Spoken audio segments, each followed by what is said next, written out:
வணக்கம். நீலா கார்டனுக்கு உங்களை வரவேற்கிறேன். வாங்க எங்கள் தோட்டத்தை பார்ப்போம். பாருங்கள், அழகான போகன் வில்லா நல்லா அழகாக பூத்துச்சிருக்கி. சப்ஸ்கிரைப் பண்ணுங்கள், லைக் பண்ணுங்கள், ஷேர் பண்ணுங்கள். வாங்க வீடியோக்குள்ளே போவோம். பாருங்கள், இங்கே ஒரு அழகான செம்பருத்தி பூத்துருக்கு. வாங்க வீடியோக்குள்ளே போவோம். இன்றைக்கி என்ன பார்ப்போன்னா, களை செடிகளை பற்றி பார்ப்போம். பாருங்கள், லவ் பேர்ட்ஸ் வளர்த்தேன். அதுக்கு தினை வாங்கி போடுவோம். அந்த தினை விழுந்து விழுந்து முளைக்கும், தினை காய்க்கும். இப்போ இந்த முளைக்க அதை தூவி விட்டேன். அந்த தினை கதிர்களை தூவி விடும்போது இந்த புல் இதெல்லாம் முளைச்சிருந்துச்சி. நான் அது தினை கதிர் தான் சொல்லிவிட்டு அழகாக வளர்த்துட்டு வந்தேன்.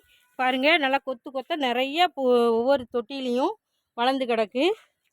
பாருங்கள், பிரம்மாண்டமாக வளர்ந்துருக்கு.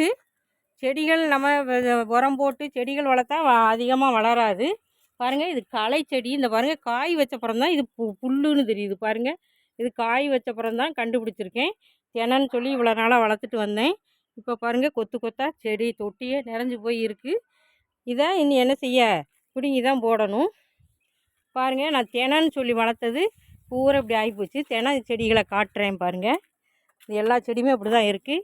இந்த இதுதான் தினை கதிர். இந்த இருக்குது பாருங்கள், இதுதான் தினை கதிர். பறகு இதெல்லாம் சேர்ந்தது. லவ் பேர்ட்ஸுக்கு வாங்கி போடுவோம். பாருங்கள், இந்த தினை கதிர். இந்த கதிர்னு நினச்சி தான் நான் தூவி விட்டுருந்தேன். அதான் முளைச்சி வந்திருக்குன்னு நினச்சி இவ்வளோ நாளாக வளர்த்துட்டு இருந்தேன். பாருங்கள், ஒவ்வொரு தொட்டிலையும் நிறைஞ்சு போய் கிடக்கு. இப்போ இந்த களையை நம்ம பிடுங்கி அதை ஒரு உரமாக யூஸ் பண்ணுவோம். வாங்க, இந்த களைகளையெல்லாம் நம்ம என்ன செய்யலாம், இது அப்படின்னு தேவைப்படாது, வேஸ்ட்டாக வளர்ந்துருக்கு. இதை நம்ம அப்படி பிடுங்கி எடுத்துருவோம். செடிகளை மற்ற செடிகளை வளர விடாது. பிடுங்கி எடுத்து இதை நம்ம பிடிச்சி சின்ன சின்னதாக கட் பண்ணி அதை என்ன செய்யலாம், தண்ணியில் ஊற வச்சு ஒரு வாரம் பர்மனன்ட் பண்ணி அதில் கொஞ்சம் மோர் சர்க்கரை போட்டு கொஞ்சம் ஊற வச்சு நம்ம அதை செடிகளுக்கு உரமாக கொடுக்கலாம்.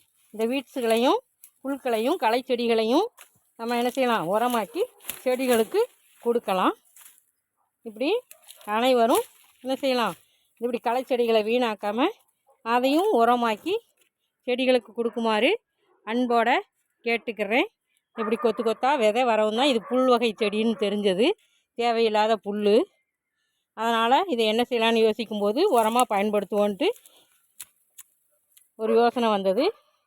அதை தான் இதெல்லாம் எடுத்து ஒரு தொட்டியில் போட்டு நல்லா தண்ணி ஊற்றி அதில் கொஞ்சம் சர்க்கரையும் மோரும் கலந்து வச்சோம்னா ஒரு 15 நாள் வச்சப்புறம் அதை எடுத்து செடிகளுக்கு கொடுத்தா சூப்பரான உரமாக மாறிடும். இப்படி அனைவரும் பயன்படுத்துமாறு அன்போடு கேட்டுக்கிறேன். வீடியோ பார்த்ததுக்கு நன்றி. Happy gardening. வாழ்க வளமுடன்.